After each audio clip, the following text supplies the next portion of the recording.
16조 9천억 원 규모의 추경안이 이제 국회 본회의에서 통과됐습니다. 올해의 첫 추경이지만 현 정부 들어서 10번째 추경안인데 이번 추경 예산에서 가장 큰 비중을 차지하는 건 역시 소상공인과 자영업자에게 지급할 방역 지원금입니다.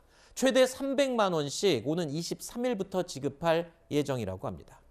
자, 이뿐만이 아닙니다. 여야는 대선 후에 2차 추경도 예고하고 있는데요. 이와 관련된 내용 보시죠.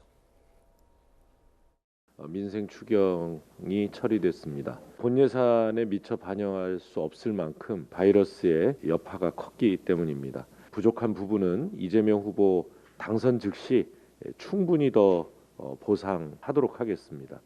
윤석열 후보가 만약 당선이 되면 당초 약속했던 소상공인 자영업자들을 상대로 한 50조 원 지원 약속을 반드시 지킬 것이라는 점을 다시 한번 천명합니다.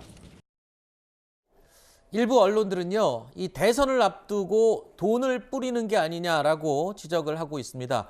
그런데 이 대상은 이재명 후보나 윤석열 후보나 똑같습니다. 지금 서로 더 주겠다라고 이야기를 하고 있는 거거든요. 이 언론이 비판한 내용 일리 있는 것 같습니다. 유권자들이 볼 때는 선거 앞두고 이렇게 서로 경쟁해서 돈을 뿌리는 거 아니냐. 이럴 수 있습니다. 아마 자영업자분들이 그 얘기 들으면 굉장히 화내실 것 같아요. 왜냐하면 그동안에 지금 한 2년이 넘는 기간 동안에 계속 이제 피해를 봤던 거잖아요. 네. 상당히 많은 분들이 지금 폐업도 제대로 하지도 못하는 상황에서 겨우 연명하고 있는 상황이었단 말이에요. 우리 사회가 K-방역을 하면서 불가피하게 피해가 발생하는 부분들이 있었단 말이에요. 많은 분들의 생명과 안전을 보호하기 위해서. 그럼 그분들에 대해서 국가가 일부 책임져 줘야 할 부분이 있었고 선진국도 그렇게 해왔는데 우리는 너무 인색했다는 거죠. 그러니까 그게 너무 누적되다 보니까 지금 와가지고 이렇게 얘기가 좀 더 폭발하고 좀 더 많은 금액의 얘기가 나오는가 싶은데요. 그러니까 저는 뭐 어느 후보가 된다 하더라도 그동안에 손실보상 입은 부분들은 좀 더 과감하게 지원해 주는 부분은 크게 차이가 없을 것이다. 이렇게 생각해요.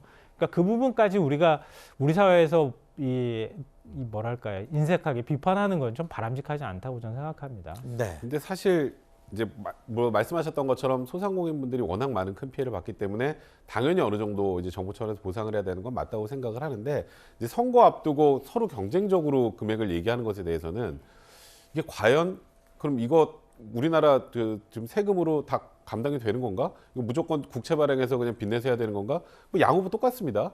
그러니까 앞으로 이 소위 말하는 재정 건전성 관련해서는 어떻게 생각을 하는지에 대해서는 사실 그 걱정은 그렇게 크게 없는 거고 일단은 우리는 더 많이 도와드립니다를 외치기 위해서 한다는 그런 진심이 별로 안 느껴진다는 부분에 대해서는 좀 아쉬운 부분이 남는 건 사실입니다. 네. 근데 우리 이제 그런 얘기 하잖아요. 그러니까 미국에서도 급여 보호 프로그램 얘기했잖아요. 윤석열 후보도 그걸 이제 벤치마킹해서 공약을 내세우기도 했고 이재명 후보도 자영업자, 중소기업 운영하시는 분들이 나중에 가서 지금 은행 빚을 지고 있는데 그걸 어떻게 탕감해 줄 것인가 이런 것들도 얘기하고 있단 말이에요. 그러니까 지금 예산이라고 하는 게 우리가 숫자만 봐서 그렇게 얘기하는 것이지 30조 원이든 50조 원이든 그러니까 직접 지원하는 예산과 그리고 금리를 일부 그러니까 이자를 대신 부담하는 비용이나 이런 것들을 다 포함하는 금액이에요. 그러니까 그 금액을 얘기하다 보니까 숫자가 커지는 거라는 걸 좀 이해할 필요가 있지 않을까 싶습니다. 알겠습니다.